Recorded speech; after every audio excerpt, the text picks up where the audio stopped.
Rolling. Well, John, I was just thinking, great crowd. It reminds me of a Happy Days episode I saw.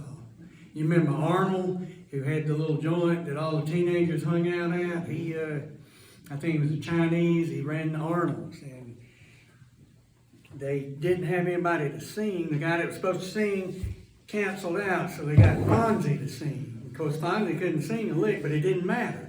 They packed it in, and Arnold, in that accent, he said, "Oh, Fonzie, you really pack them in?" Well, I'm saying, "Oh, John Z, you really pack them in?" Look at this, all because of you. And we've had some good publicity. I thank everybody that's pitched in to make this program happen. It's one I've been thinking about for almost 2 years, and now that time has come to actually make it happen. Our guest tonight is John Duncan. Many of you know him. Born and raised here in Thomaston, 1991 graduate of R.L.E. Institute, a member of the Auburn class of 95. He's been married to his wife, Gent. I did graduate, by the way. Okay, well, if you're a member of the class, you graduated. All right, he and his wife, Gent, been married for 29 years. 2 boys, Chris and Chase. Chase and his wife, Jana, according to John, he was very proudly telling me he gave him his first grandchild, Dallas, and there's another one on the way. Yes, so we got Grandpa over here as well. He is the owner and operator of Holloway Tire and Auto, which has been here a long time. You know where it is. It's a good place if you need tires and tire service. Place to be. He's a member of North Ridge Church, and he is going to be bringing you the program tonight about his father, Ken Duncan, and his role in the Vietnam War. And before I bring him up here, first of all, all of our veterans here tonight, let's just see a show of the hand to be very appropriate to recognize you. Okay, now we're speaking about the Vietnam War. Who are our Vietnam veterans? Let's see the show of hands there. Okay, all right. Well, we're glad every one of you here, and I'm going to turn it over to Ken, and once he's through, we may have a little time for some question and answer. Let's wait till he gets through, and then we will give you that time if we have that time, and I'll have a few final words to say before sending you on. Come on up, John. Glad to have you.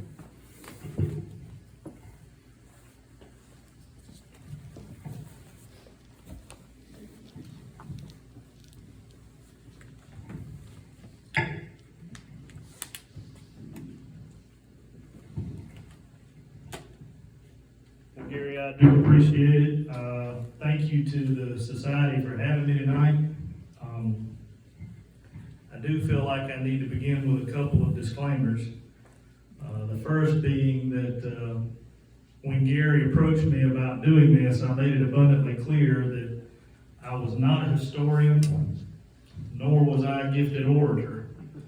And so if you would, at the conclusion of tonight's program, express any and all disappointment to Gary for insisting that I be here anyway.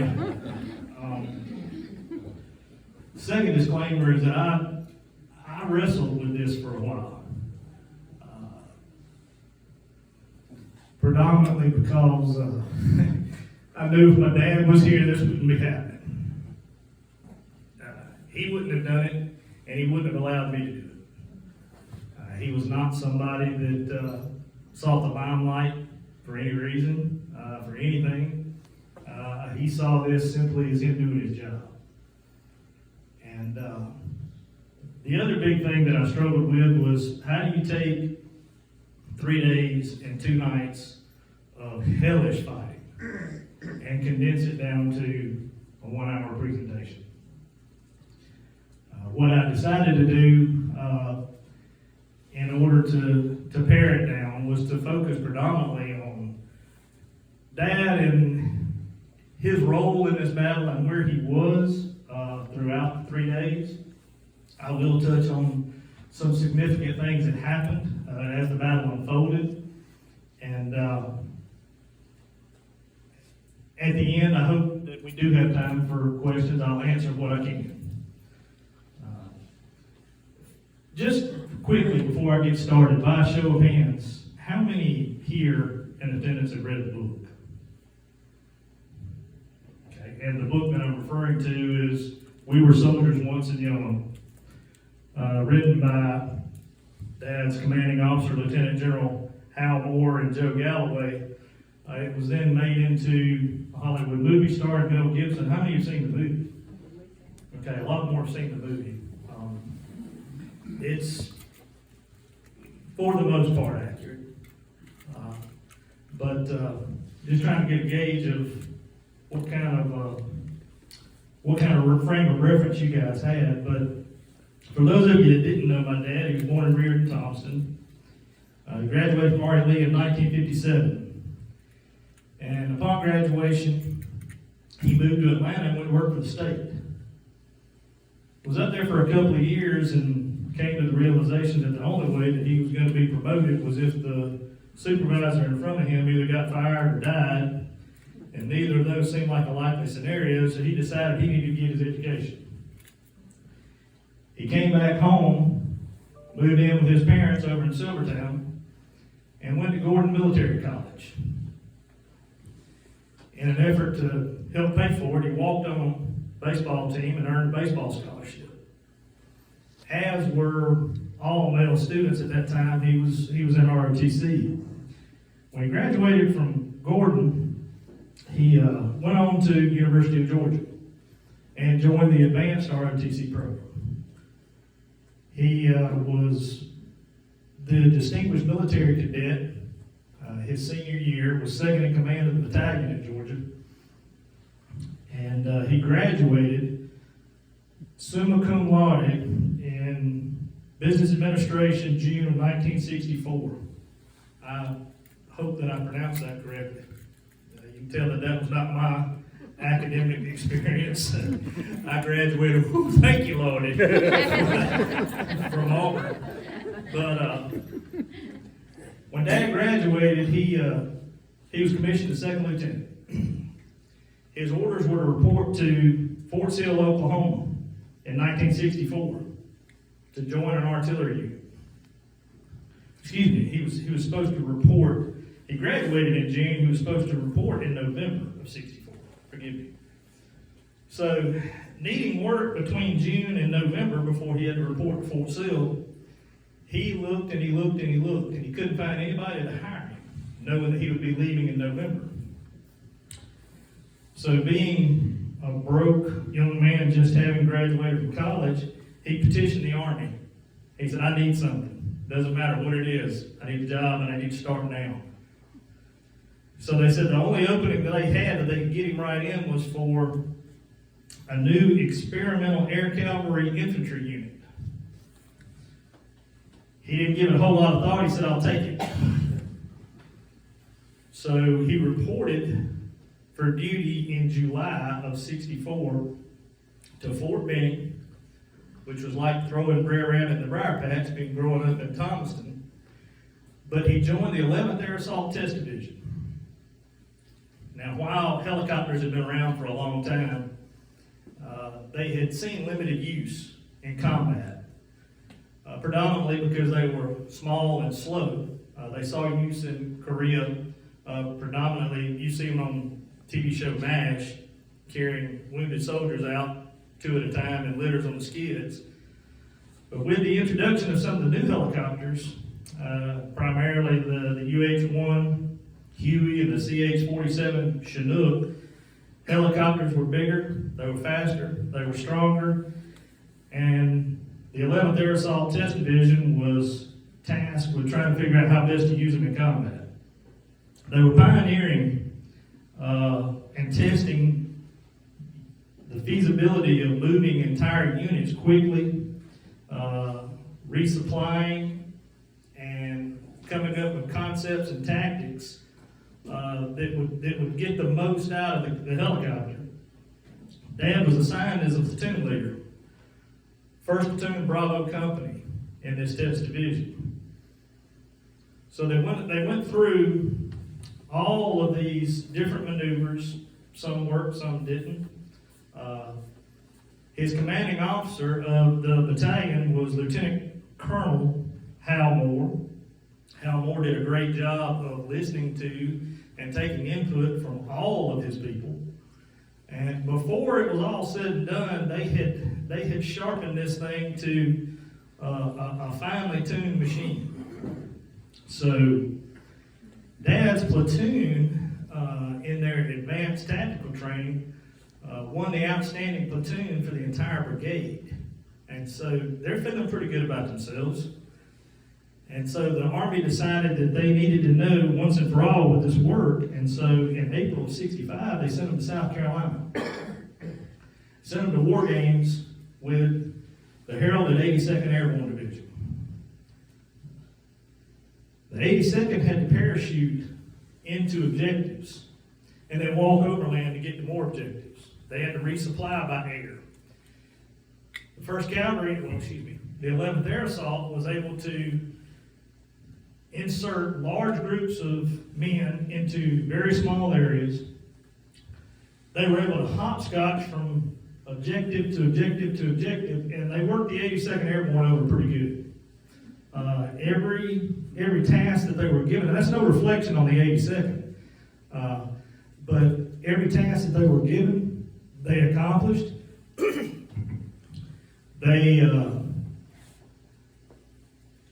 Whether they were the aggressor or the defender, they pretty well mopped the floor with the 82nd as it pertained to these war games. And so once the Army decided that, hey, this will work, they were anxious to send them to combat.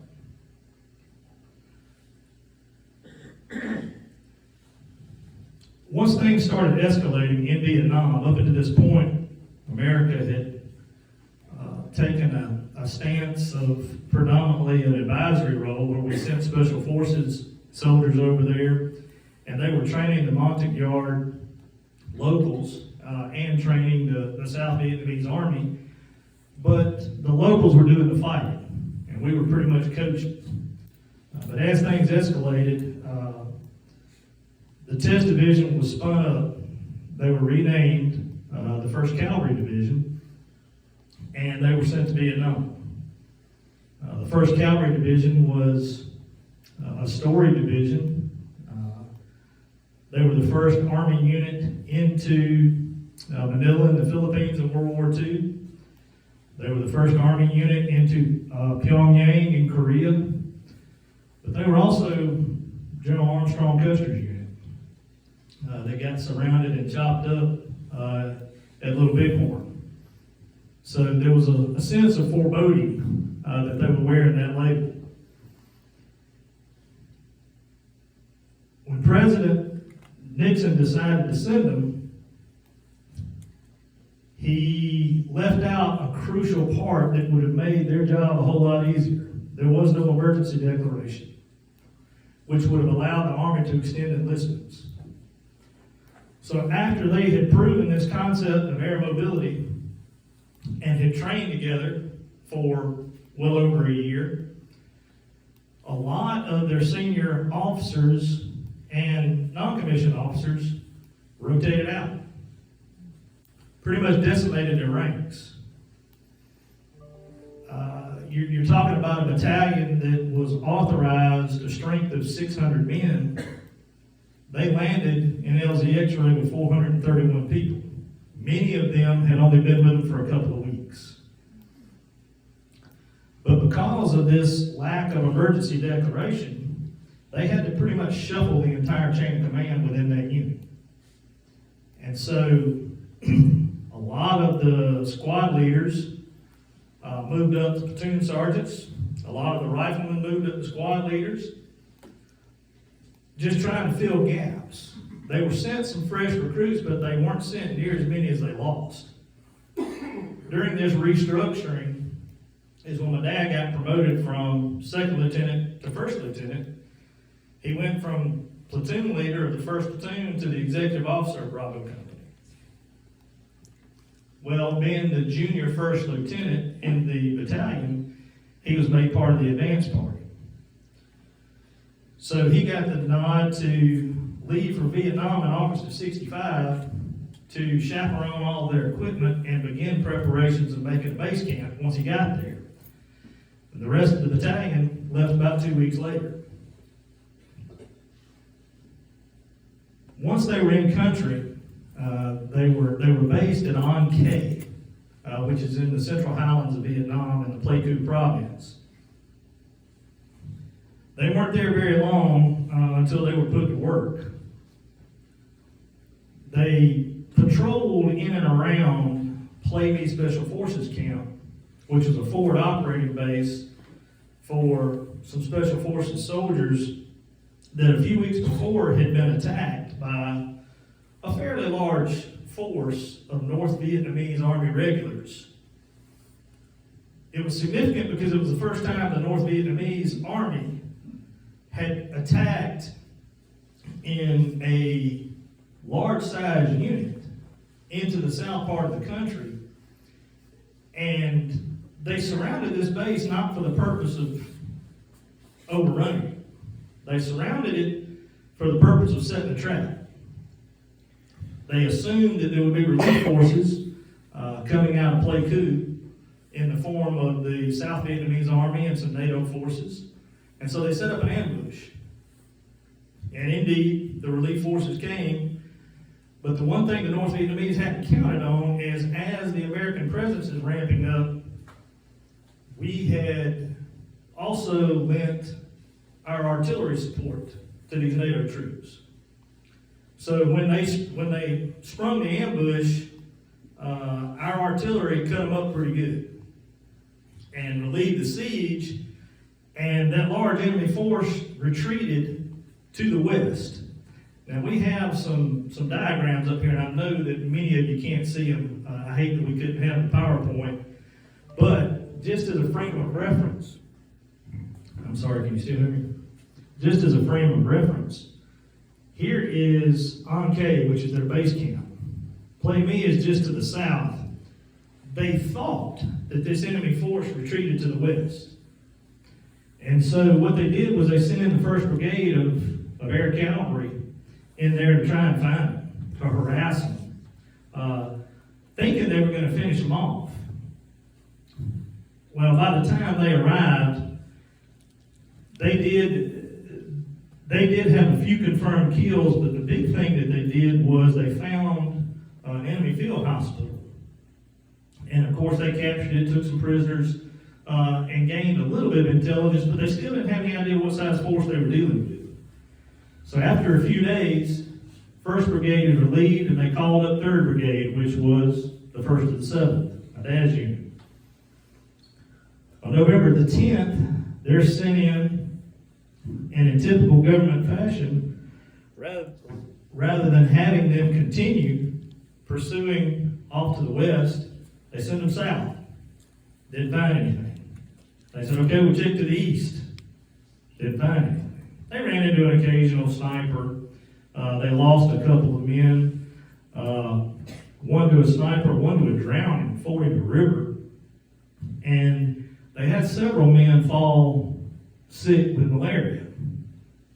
So basically all they did was patrol, lost a couple of people, and got tired. And so on November the 13th, Brigade Headquarters says, okay, what we're going to do, we're going to send you guys deep into the Drang Valley. Well, the Drang Valley, even going back to when the North Vietnamese had fought the French, that was long considered a communist stronghold because it was so inaccessible. There were no roads, were no villages. Given its proximity to the Cambodian border, it was a good jumping off place for the North Vietnamese coming off the Ho Chi Minh Trail. And there was ample water, there was ample cover, so nobody really knew what was in there. Intelligence didn't have any idea how large of an enemy that they were facing. So they tasked 1st to the 7th to airlift a battalion in there, and their mission was simple: find and kill the enemy.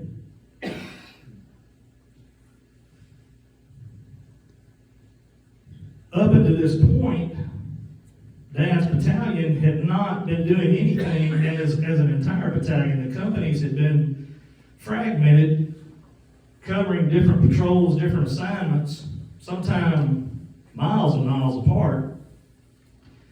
And so when the decision came to go into the Drang, Dad's company, Bravo Company, was selected as the assault force simply because the night before the attack, their assignment was brigade headquarters security. They were at the old Katekati tea plantation. And so the thought was, this company is all together, they're closest to the airfield at Play Me, they will be the easiest choice. Give us time to assemble the rest of the battalion and get them in there. So the problem with that was the night before the battle, brigade headquarters kept them on 100% security alert. So none of these guys slept a wink. The landing zone that they selected was codenamed Landing Zone X-Ray. It was big enough to fit 8 helicopters at a time. The landing zone was located at the foot of the Chupong Mountain, just to the east of the mountain. This mountain was about 2,500 feet, and it was about 8 miles from the Cambodian border. If you refer to this diagram right here, leaving from Play Me, it was 14.3 miles one way by helicopter. They can only land 8 at a time. Round trip by helicopter is 45 minutes. Because of the heat, the time of year, and the density altitude, they could not fly these helicopters fully loaded. They averaged about 8 men per helicopter.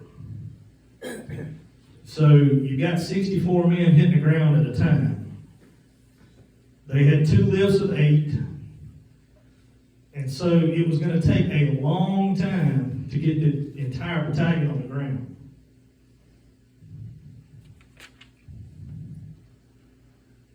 The battalion commander, Lieutenant Colonel Moore, and his command group were in the first helicopter. They were the lead element when they went to X-ray, and Dad and his company command group were in the second helicopter. Bravo Company went into landing zone X-ray with 5 officers and 114 enlisted men. They were supposed to have 6 officers and 164 enlisted men.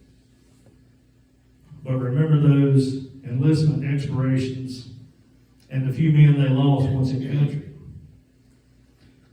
Once they touched down, there had been artillery prep on this landing zone for some time. Once they touched down, Colonel Moore ordered 2 squads to patrol off of the landing zone towards the mountain.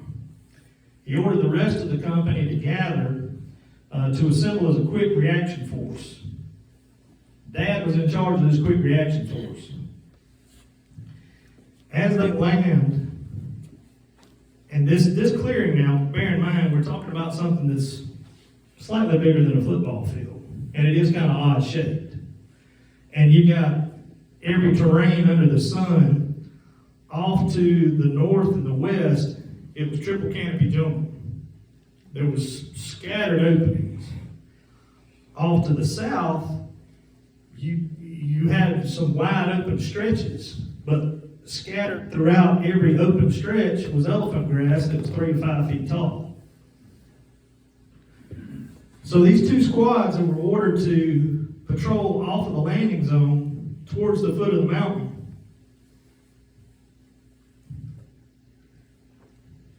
they touched down at 10:48,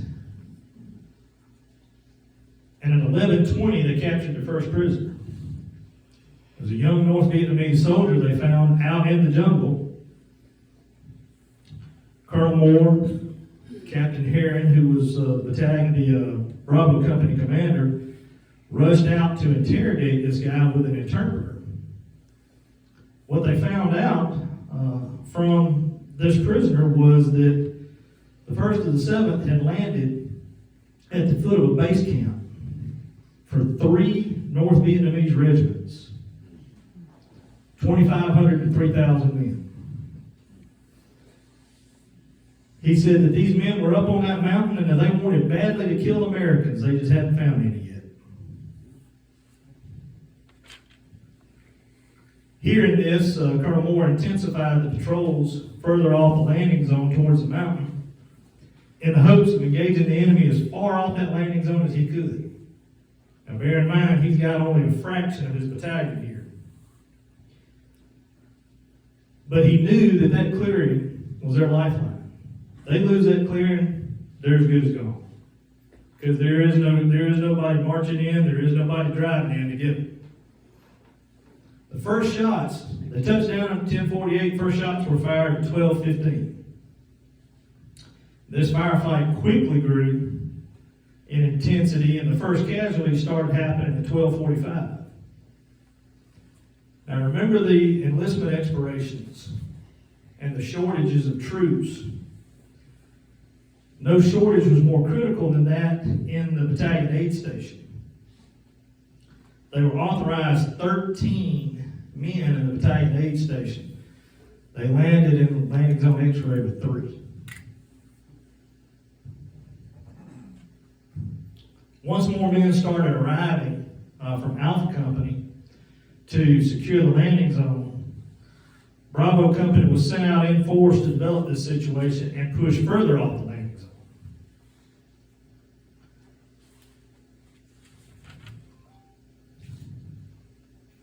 When they moved out, Dad's company commander, Captain Heron, had to pause for just a minute to establish radio communication back to the brigade because he had 2 radio operators.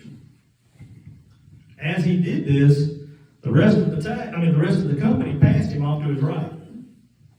Now, you've heard the phrase "fog of war." It was painfully in this situation because it wasn't like he was standing in this open room and watched his men go by. Shots are being fired, rocket-propelled grenades are coming in. The firefight is growing minute by minute by minute. Once he knelt down to establish communication, he's behind 5-foot-tall elephant grass. He can't see what's going on. When he gets back up and ready to move out, he's moving out towards the sound of the firing. But he's not exactly sure where his men are at this point because they're out in this triple canopy jungle.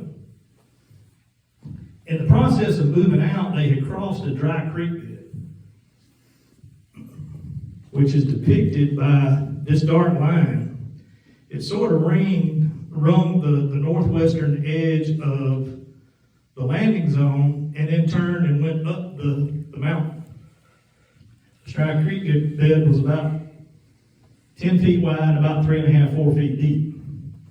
But it was a prominent terrain feature, and it was something that the enemy continuously tried to exploit. It was an easy way for them to move troops in to try and cut off that landing zone. First platoon, Dad's old platoon that he had trained, was in the lead. They ran headlong into what they estimated were 2 North Vietnamese companies once they crossed this creek bed and went up the foothill of the mountain. Their estimation of 2 companies later turned out to be an entire battalion, some 500 plus men that they had run into. At this time, Dad was at the rear of his first platoon, slightly to their left. Captain Heron ordered, once they got pinned down by machine gun fire, Captain Heron ordered the second platoon to move up on first platoon's right flank to cover them and try to relieve them just a little bit. The young platoon leader, remember those expiring enlistments, had only been with that unit for a couple of months, Lieutenant Henry Herrick. Several complaints had been filed about him for being overly aggressive. They were worried about him getting men killed. As he follows this order to move up on their flank, he spots a column of North Vietnamese running through the jungle. Rather than coming up and covering first platoon's flank, he wheels his platoon right, and he takes off after them. He informs the company commander that he's pursuing them, but that was about the extent. He didn't ask for permission. It was a terrible tactical decision simply because he ran them into an ambush. They wound up some 200 to 300 yards off of the landing zone, cut off and surrounded. While it was a poor decision on his behalf, it wound up that it confused the enemy. Simply because when the firefight erupted where the cutoff and surrounded platoon were, the enemy, bear in mind, didn't have radios. They communicated with bugles and whistles. Well, they had a firefight going on this far off of this landing zone perimeter, but they also had a firefight developing here. They didn't have any idea, one, what size force they were fighting, and two, exactly where they were.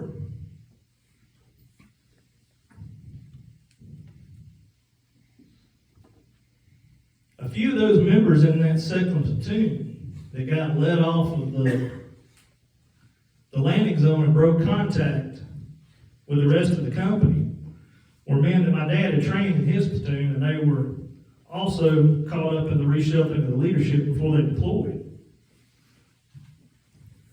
Well, once Lieutenant Herrick realized his situation and realized how dire it was, he started calling for help. Remember, Captain Herring had paused coming across the landing zone. The rest of the company had passed him off to the right. Captain Herring got pinned down himself. And he and his two radio operators and a couple of other men actually wound up in the Alpha Company sector here, just to the left. But when Lieutenant Herrick called for help, Captain Herring ordered both the 1st and 3rd platoon to try to get to this cutoff platoon. And bear in mind, these other two platoons are pinned down with heavy machine gun and rocket propelled grenade fire and small arms fire. But they linked up and moved out under withering fire. They made it about 75 yards out before they started taking too many casualties. So this is the first attempt to rescue this lost platoon. With Captain Herring pinned down, my dad was responsible for assembling those two platoons and leading that first rescue attempt. They realized that at the rate they were taking casualties, there was no way they were going to be able to make it to them with this small of a reaction force. So at this time, they made the decision to pull back to that dry creek bed and try to establish a defensive perimeter. When enough men had landed, Alpha Company moved up on their left flank, and they ran into the same sledgehammer that Bravo Company did. Just hundreds of enemy pouring off of the mountain on top of them. For the next 2.5, 3 hours, these two companies were locked in an intense firefight by a much larger force, desperately trying to hold that creek bed because they knew the enemy was going to use it.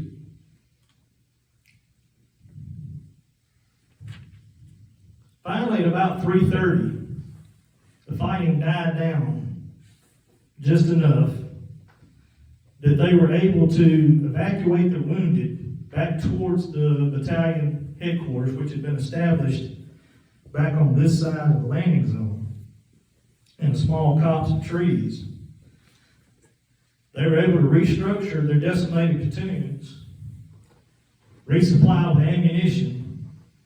They were loaned a platoon from Alpha Company, so now they're going to attack the 3 platoons. They're going to make a second attempt to go get this lost platoon. At 4:20, they kicked off this attempt with both remaining Bravo Company platoons and the platoon on loan from Alpha Company. That platoon on loan was led by Lieutenant Joseph Marr. Because they had taken this time during this quote-unquote lull to pull back inside the creek bed, the enemy took this opportunity to move farther down the mountain. Now, the Americans did have one great advantage in that they were calling in all manner of artillery fire onto the enemy pouring off this mountain. Well, when we pulled back inside the creek bed, and the enemy moved further down the mountain, they moved well inside of our defensive ring of artillery. So when they moved out, they absolutely walked into a wall of steel and men started dying by the dozens. Again, they were pinned down by relentless machine gun fire and rocket propelled grenades. But there was a little something different about this fire. A couple of the keen NCOs recognized the sound of this machine gun that had them pinned down as an American M60 machine gun. They thought that they were much closer to the cutoff platoon than they were, and they thought the cutoff platoon was firing back at them, not knowing who they were. When in fact, their ears hadn't deceived them. This was an M60 machine gun they were listening to, and it was firing on them, but it was one of the lost platoon's captured M60s being used by the enemy and turned on to them. This machine gun position was dug into an ant hill, a termite hill, that was protected by some trees, and nobody could move. If you tried to belly crawl from whatever little bit of cover you had, you were done. Second Lieutenant Marm, the platoon leader for the platoon on loan from Alpha Company, knew something had to be done, so he jumped up with a grenade in each hand and charged that machine gun nest. He's heaving these grenades over this ant hill, and as soon as they go off, he runs around the backside and empties his clip on his M16. There were 11 North Vietnamese soldiers found manning this machine gun position. Lieutenant Marm was shot through the jaw, he was shot through the neck. He was evacuated.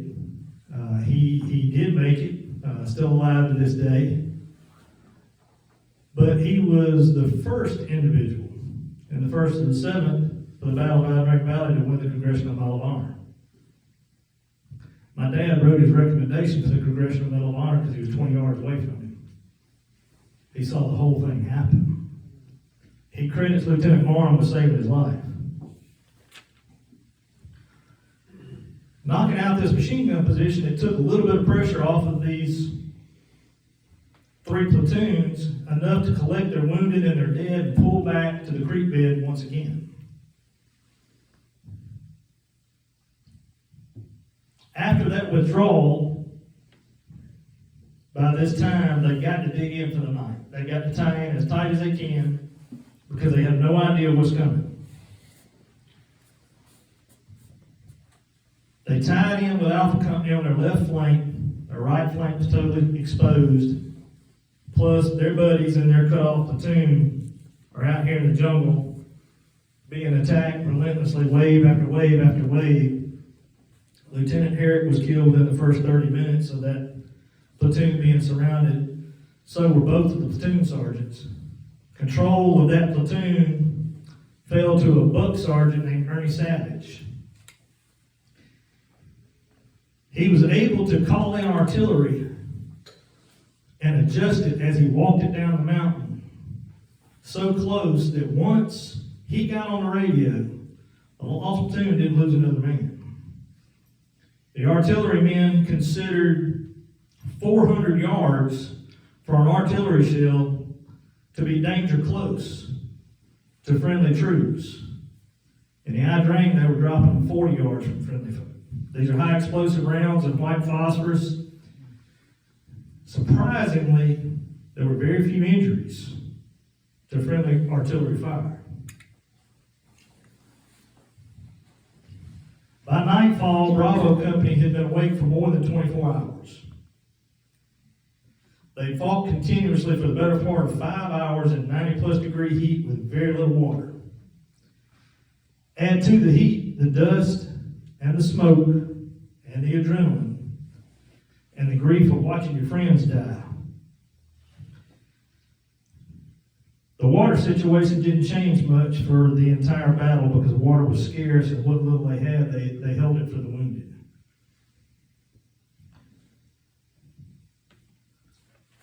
This is why, until the day he died, my dad wouldn't pass a water fountain that he didn't take a drink. I never understood it, whether he was thirsty or not. Because I remember him saying, he said, "You don't know what it is to be thirsty." He said, "I do."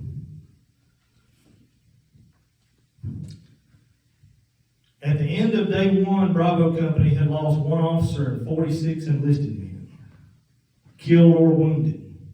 1 platoon was still cut off and surrounded outside the perimeter. While there had been fighting in other sectors on the landing zone,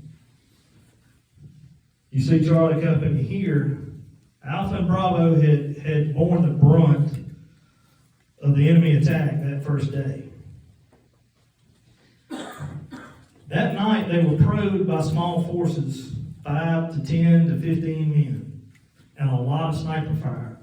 The Vietnamese would take the cover of darkness and they would run guys up in trees and tie them in and wait for daylight.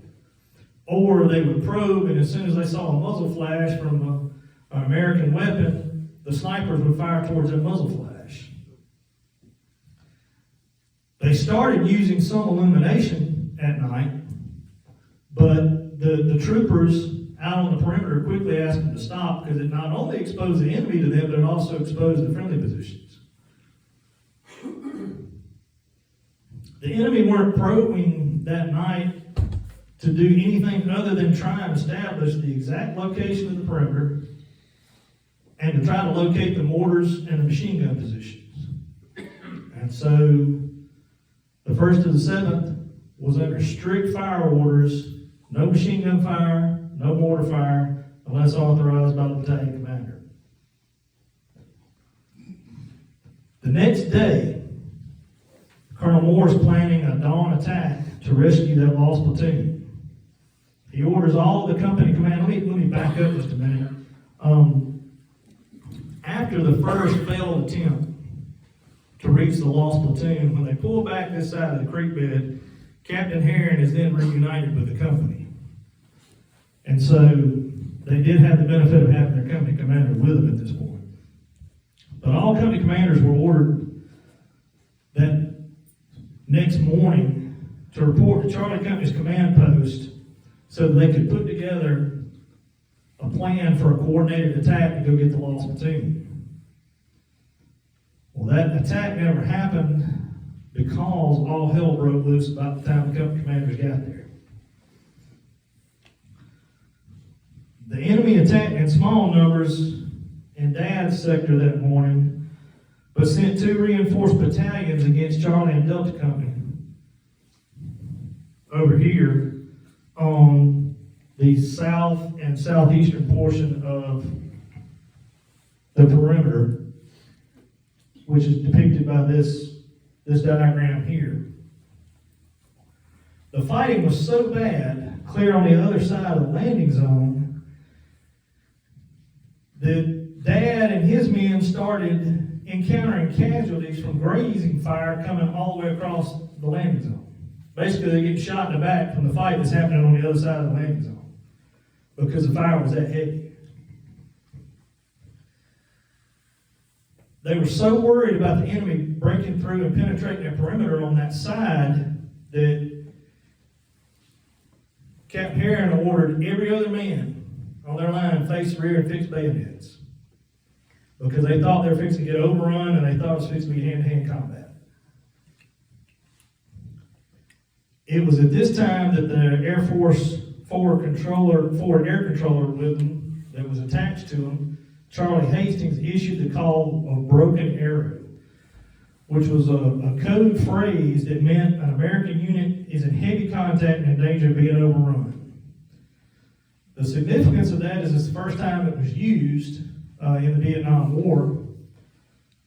Secondly, it meant that every single available military plane in South Vietnam had to come to the aid of the 1st and the 7th. They had planes stacked at 1,000-foot intervals, from 7,000 up to 35,000 feet, ready to drop bombs, napalm, rockets, and strafing rooms. This was in addition to the constant artillery support they had from 24 105mm howitzers firing around the clock from landing zone Falcon, some 5 miles away. The artillery, there's no question, won the day for this battalion, because without it, there's no way that they could have staved off a force that was 8 times greater than they were. They fired so many rounds from this artillery position that they melted 2 howitzer tubes. That second day, they fired over 4,000 rounds of high explosive in that dawn attack. Colonel Moore, once they started getting all of this air support, called for reinforcements, and 2 companies were brought in by helicopter into a hot landing zone, and they were sent to reinforce the Charlie Company sectors. 2nd Battalion of the 5th Cavalry was dropped in a different landing zone, anticipating that they're going to need more help. And they were ordered to march overland into landing zone X-ray. They arrived about noon that second day. By this time, the fighting had subsided some in that Charlie Company sector, but now that they had some reinforcements inside the perimeter, it was time to go get the lost platoon. This time they used 2 companies from the 2nd Battalion and 5th Cavalry and Dad's company. They chose Bravo Company even because, everybody that was in the 1st and the 7th wanted to go rescue their buddies. But it didn't make sense to pull them off the line, take a brand new unit that had just gotten there, and replace them. Logistically, it would have taken too long. These guys were a lot fresher. But they allowed Bravo Company to lead the charge because, 1, that was their platoon, and 2, they knew the terrain, and they knew almost exactly where they were. So heavy artillery was walked out in front of them this time. They're attacking in a battalion-size unit with the 2nd of the 5th and Bravo 1st of the 7th leading the way. But they're walking this artillery out in front of them as they go. They kicked off this attack at 1:15. And while they only encountered sporadic small arm fire and sniper fire, still took them to 3 o'clock to reach the lost platoon. Dad was one of the first guys to them. Just want to read an excerpt from the book. This is a quote from Galen Bonham, who was one of the unhurt survivors from the lost platoon. It says, the first man I saw was Lieutenant Ken Duncan, Bravo Company executive officer. I hollered at him to get down. He said, it's okay. Come on, let's go. And he threw me one of his canteens. Now, these men had had 0 resupply for over 26 hours. As thirsty as Dad and them were, they had a little to pass around. These guys had been cut off and surrounded, had none. But I hollered at him to get down. He said, it's okay, come on, let's go. Then he threw me one of his canteens. More troops were standing around, and I thought they were nuts. We couldn't believe it. None of us would get up. These guys were so shell-shocked with having high explosive rounds dropped in on them all night long. Enemy crawling up on them to within 10 feet all night long, trying their best to overrun them. Several times the enemy had actually passed through their little 25-yard perimeter. But these guys were so blown up that they looked like part of the earth. So much dirt and debris had been blown over them by all of these artillery, the enemy didn't have a clue where they were.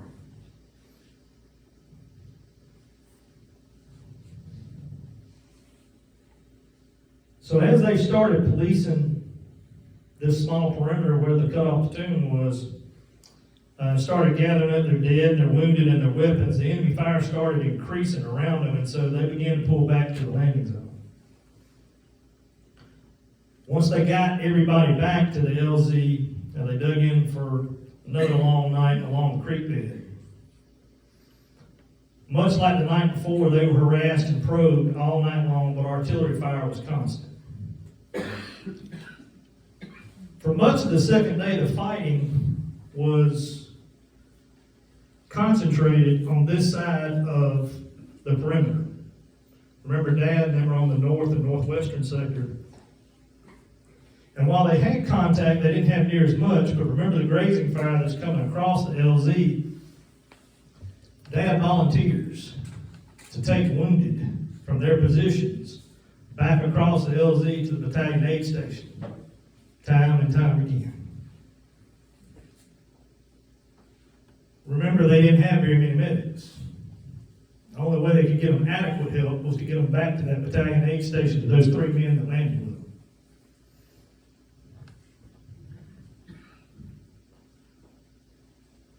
By the end of the second day, the 4 rifle companies of the 1st and the 7th Cavalry were down to 8 officers and 260 enlisted men.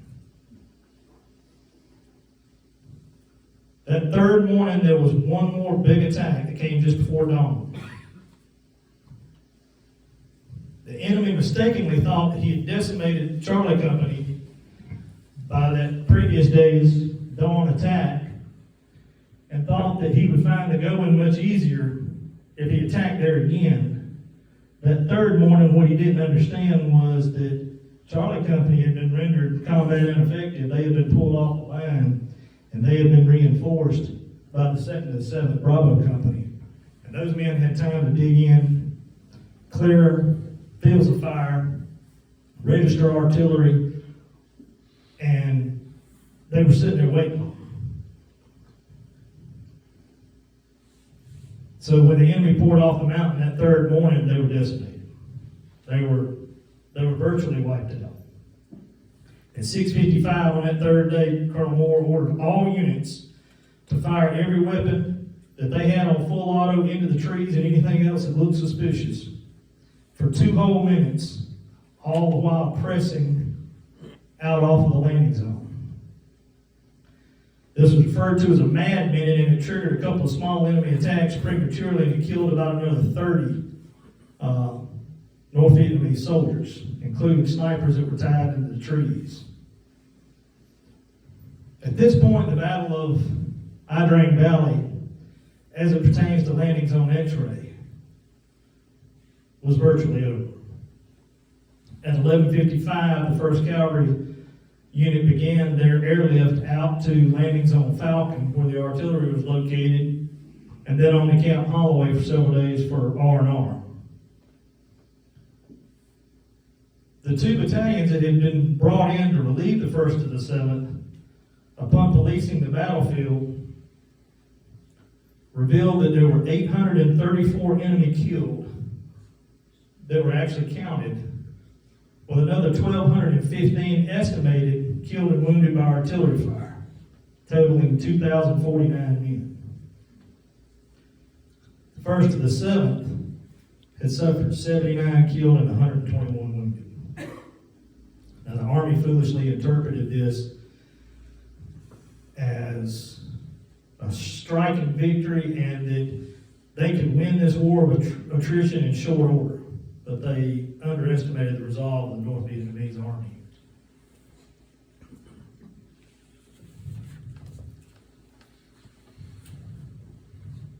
You know, I said that my dad wouldn't have allowed this to happen if he were here.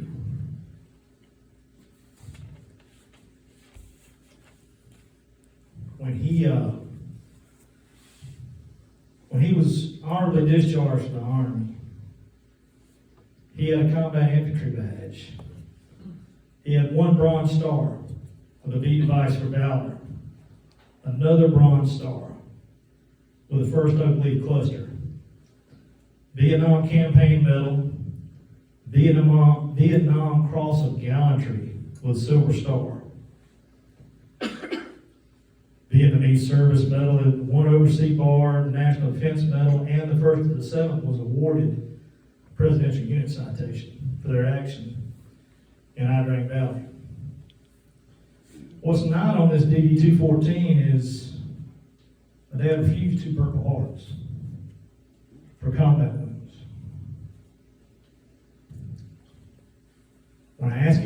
he said, I could not accept the same award as they were given to guys that were blown up, that were disfigured when I could get up and walk away.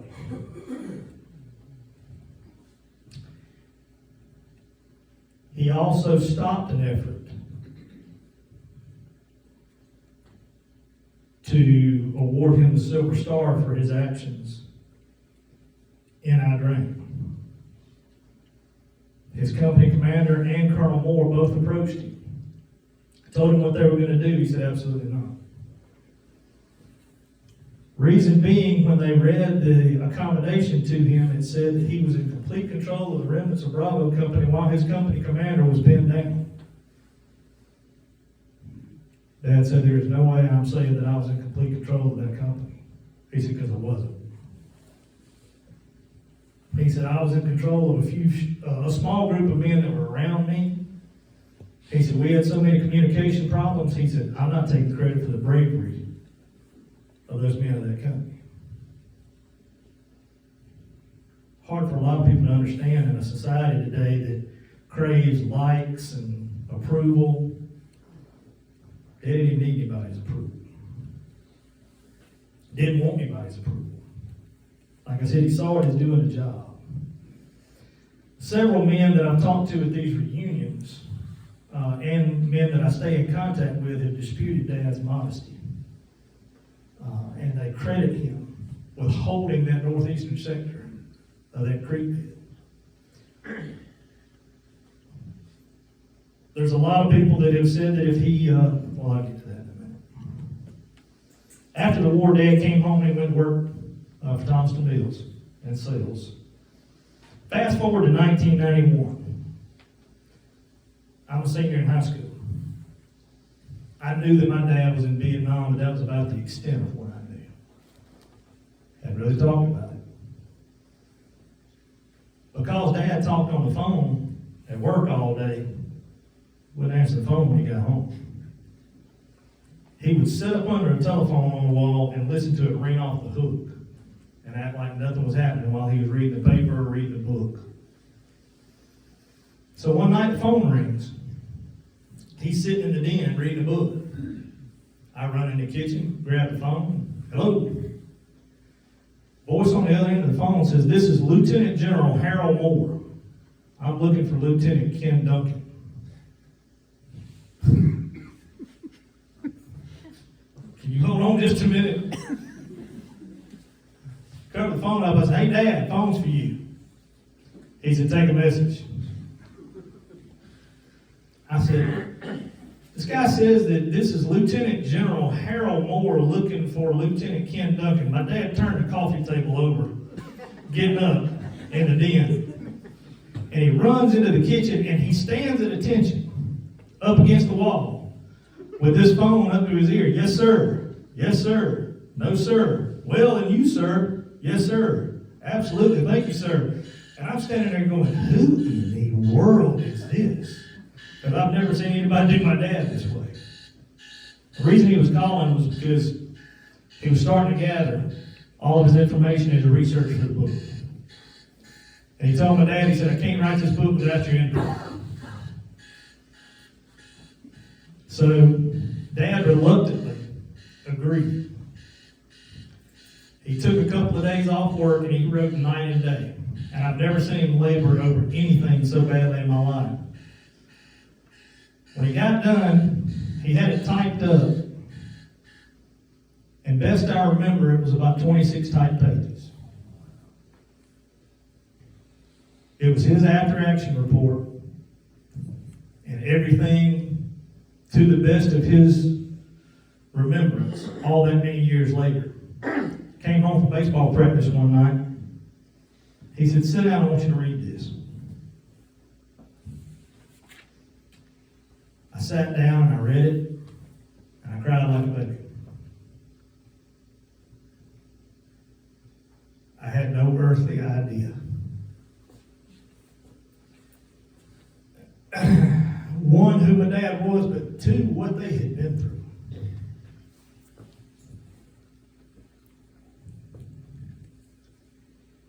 Once I got done, he said, "You got any questions?" I asked what few questions I could come up with. He said, "I hope this helps you understand why I am the way I am." I know now what he meant by that was it didn't matter what you were doing. The only thing he would accept was everything that you had. Whether it was cutting grass, whether it was playing sports, whether it was academically, didn't matter. Your best effort was the only thing that was acceptable. Because anything less than their best effort, and they died in that jungle in Vietnam. But when I got done with it, he said, "Let me see it." So I handed it back to him. He drug a trash can over to the table and he held it up and he lit a cigarette lighter. And he lit it on fire.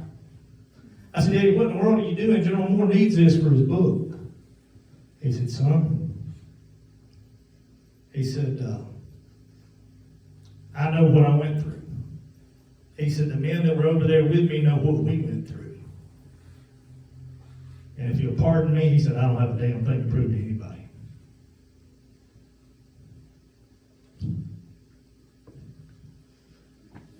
General Moore was furious. And I remember numerous phone calls. Unlike that first one where I couldn't hear the other end of the phone. No, I could hear the tongue lashing that Dad was getting for not submitting that account. Even without submitting it, he's mentioned 4 times in the book, talking to a number of the people that served with him at these reunions that have said that had he turned in his account, that he would have been featured prominently in the book and probably in the movie. Selfishly, I wish that he had for my children and for their children.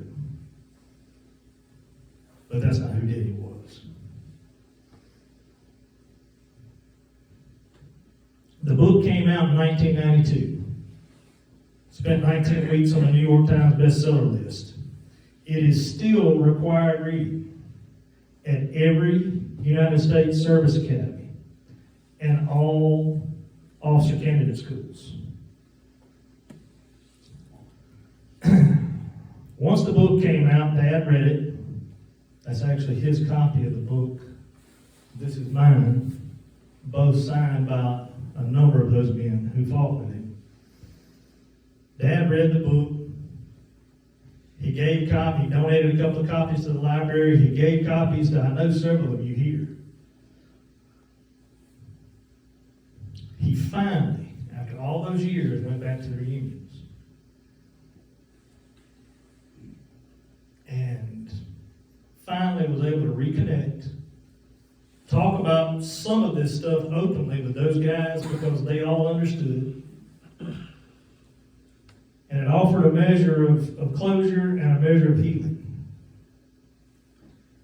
Sadly, the movie starring Mel Gibson, based on the book, came out in 2001, but Dad never saw it. He passed away of a massive heart attack September the 1st of 2000.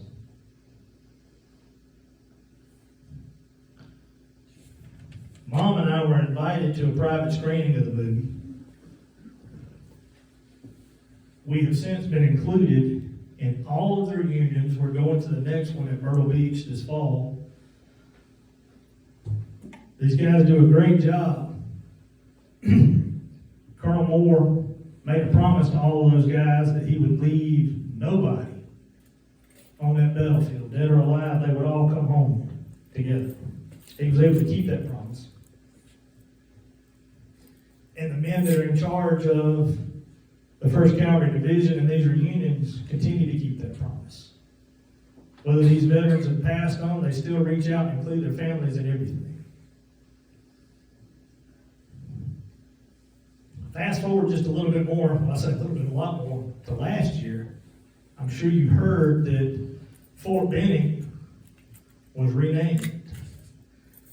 It is now the Fort Moore Army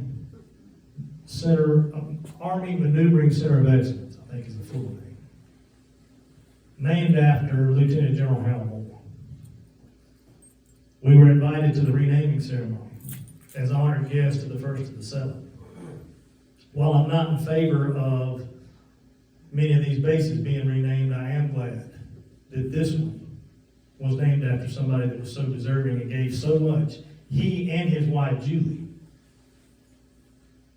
to their country and our armed forces. I appreciate your time, and I appreciate you having me here.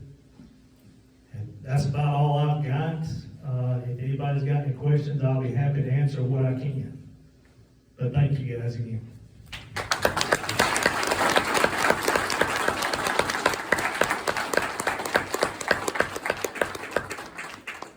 About how many guys that were involved in that battle are still alive?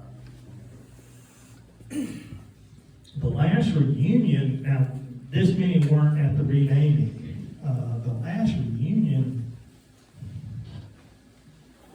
there were about 80, and the reunions vary depending on location and how far these guys have got to come. Because, I mean, the reality is, some of these guys are up into their 90s now. My dad would have been 85 this past Friday. So it's hard for some of these guys to travel long distances. But there were about 70 at the one that happened at Fort Benning shortly before the renaming ceremony. Of course, the big one every year is the Veterans Day reunion that they have in Washington, D.C., where they go lay a wreath at the Vietnam Memorial as a division. John, did your dad ever talk about how he actually felt about our involvement in Vietnam, if we belonged there or not? Did he ever convey those thoughts to you? He talked about the war being horribly mismanaged. Talked about a lot of things that could have been done early on, and certainly things done later in the war that would have ensured victory. But the people that were making the decisions were worried about political repercussions as opposed to the lives of the men on the ground. Politically, he never offered his opinion. I'm sure he had one. He had an opinion about most things.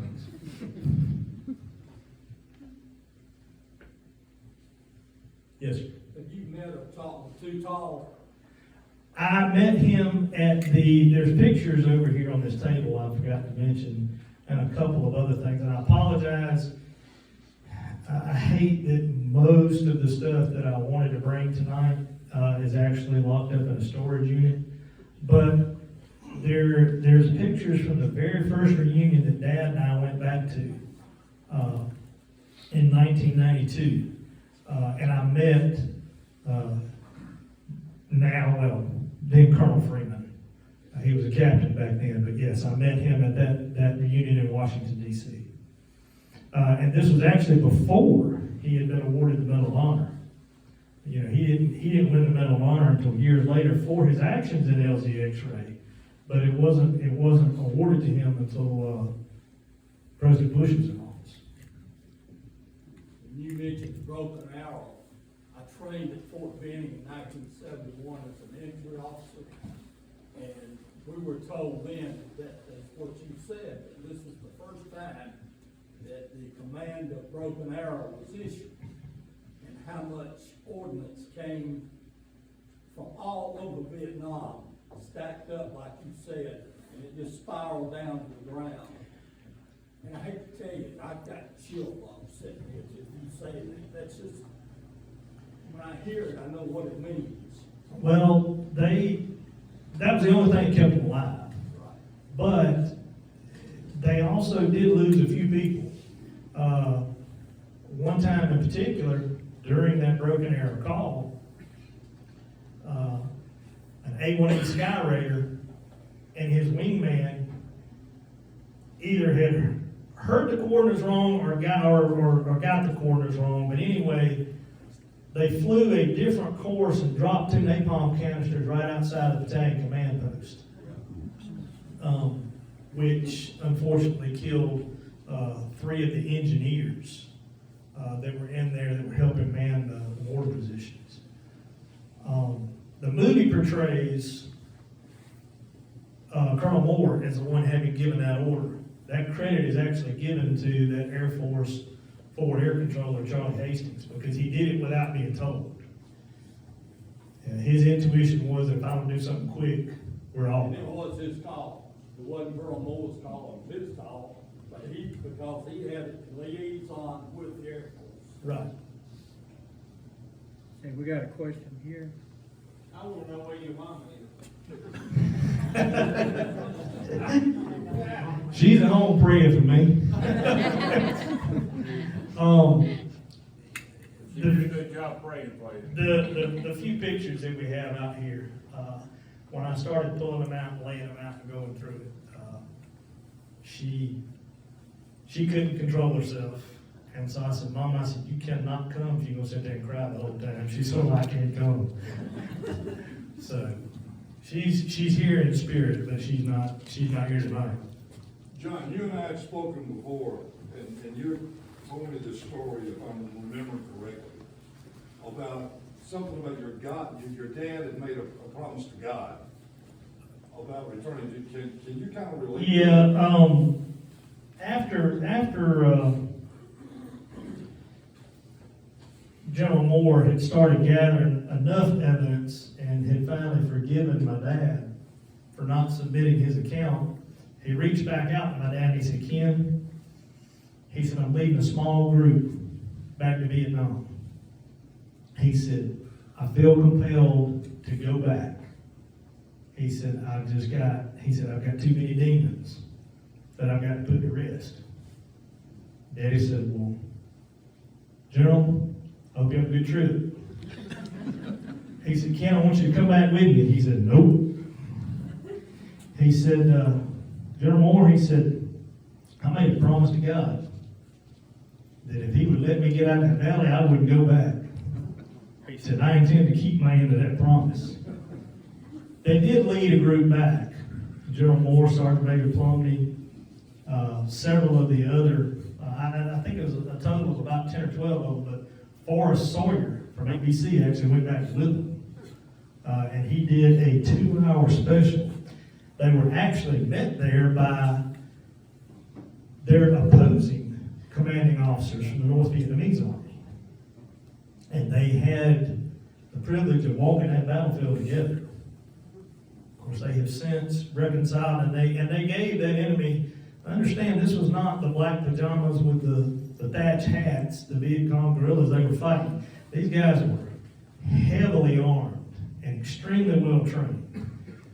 And they were aggressive and fought to the death. John, did your dad happen to know Howard K. Smith's son? Howard K. Smith, the great reporter? Right. Jack Smith. Mm-hmm. No, the part of this battle that I focused on tonight was the part around landing zone X-ray. This battle, unfortunately, has a second part. After Dad and his unit were exfiltrated, the 2 relieving battalions were ordered to police up the battlefield and then to get out in a hurry because they brought a B-52 strike in on Chupong Mountain to try and destroy what they assumed was the direction of retreat for the enemy. But these 2 battalions were to march off of landing zone X-ray, and I don't have the diagram, because I was limited on space. They were to march off of landing zone X-ray. They were to get to landing zone Victor. No, excuse me. Where am I? Yeah. They were to march off of landing zone X-ray. They were to get to a predetermined point, and then the 2 battalions were to split. One was to go to Victor to be picked up, the other was to go to Albany to be picked up. And this was a failure of intelligence, assuming that all of the attacking force had retreated back up Chupong Mountain. The second of the fifth made it to Victor. They got out, hardly a scratch. Second of the seventh walked into a terrible ambush. And they suffered much heavier casualties than the first and the seventh did. But to answer your question, Jack Smith was attached to the second and the seventh, was a member of the second and seventh cavalry. They didn't know each other.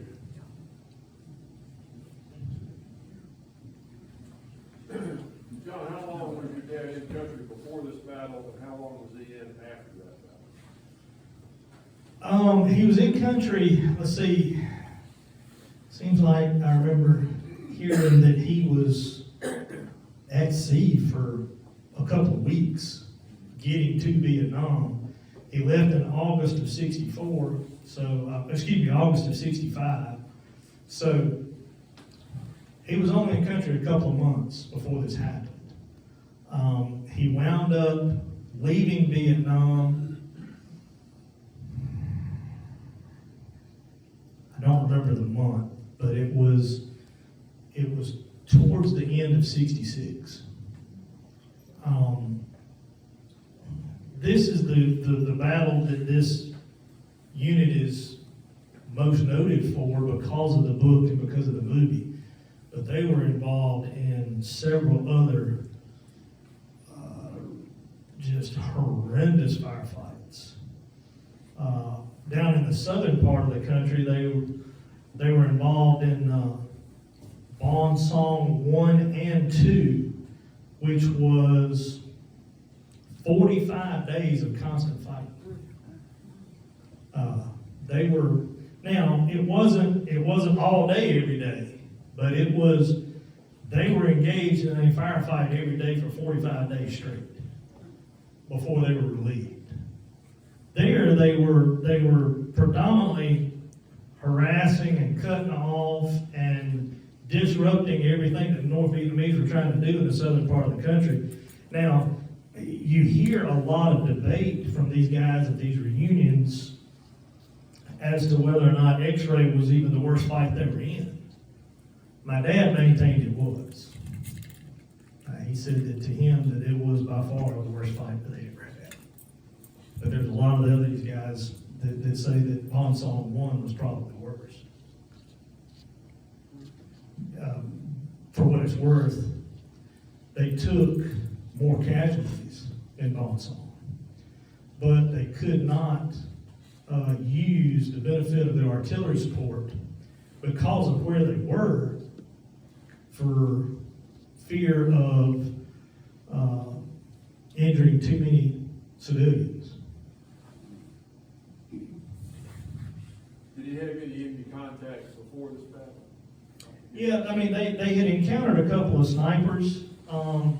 They had encountered a couple of Viet Cong on some of the patrols. And I remember prior to this, when they landed, it was pretty much Colonel Moore send this company over here to do this, send this company over here to do that. And so they operated in company and platoon size units in a lot of cases. And so, it depended. Dad specifically was with the unit that lost a man to the drowning before the river. But he said that they had some sniper fire, but I don't think that they had lost anybody in his company to enemy fire. They had lost a couple to malaria prior to X-ray.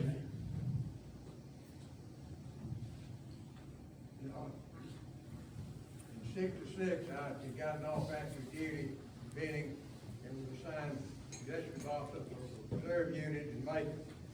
Captain Lynn Bates from here was company commander. Ken was assigned to that unit in 66. He came to the first meeting, and I talked with him, and I went to Bates, he went to Third Army, and we got him released to talk.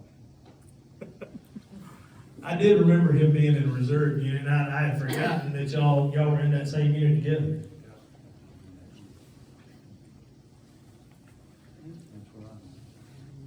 Anybody else got any questions? Well, guys, I appreciate your time and your attention.